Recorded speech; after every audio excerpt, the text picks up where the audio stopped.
What's going on, YouTube? Now that the Lincoln's out of the way, it's business as usual for me, fixing shitty cars. But this shitty car, however, is my own personal shitty car. It's in the garage for some much needed maintenance. Winter's coming up, and my father says you could either do it now or do it when it's 10 below. So I'll do it now, before the winter really hits.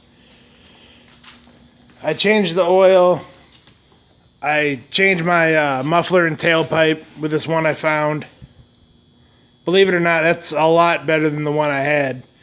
And that was only 40 bucks. So, whatever. It's nice, quiet, it'll work. The rear axle, however, will not work. I was going to put bearings in it because it's been having this chatter and growl whenever I go from a dead stop. And I opened up the case to get into it, and I seen this. See my spider gears there? See those chunks missing? See that ring gear there? That is not right. And I just put this rear end in a couple years ago out of another Explorer I had. I bought it for parts because scrap is so cheap. You could buy a whole car for a couple $100s. And this Explorer needed a lot of little shit.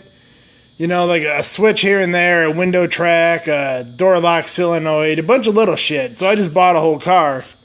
And this car was not a limited slip from the factory, but the parts car I bought was. So this is the rear end I put in there. And I opened it up before I put it in there, and it was not damaged like this.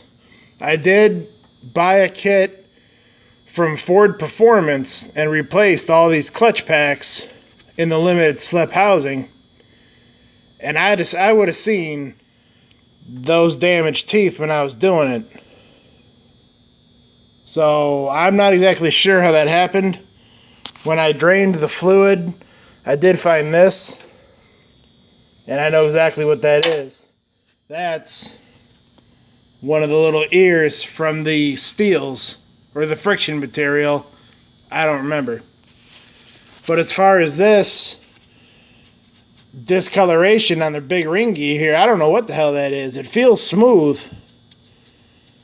But I know it ain't supposed to be there. Something's not right with this ring gear either. Not to mention the spider gears. So if anybody's watching this and you can tell me what the hell happened here, I'd like to know, because I don't know. All I know is it makes noise, it growls, it ain't right.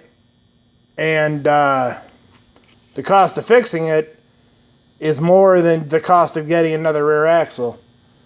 So yesterday, me and a couple buddies went to a junkyard, a pick apart. I found an Explorer, a two-door just like this. 140,000 miles, same 373 limited slip axle. And I went there with a Milwaukee Sawzall and I cut it out. It's laying on the other side of that door. So instead of fixing this, I'm just gonna replace it. I'll open up the other one, change the oil. I'm not gonna mess with the clutch packs this year. I don't know how tight that limited slip is. I spun the axle at the junkyard and both of them spun the same direction, so there's still something there. I don't know. But yeah, just wanted to show you guys that. Kind of interesting how something like that could happen on a daily driver, and I have no idea how. Alright. Peace. Alright, axle's out. No big deal. Pretty simple when you got a lift and a rear-wheel drive, leaf-sprung SUV. Not hard stuff. But speaking of changing oil, like I said, I changed oil in this. I wanted to show you guys this. Did you know you could buy these things? The clear stickers that go... Can you see that?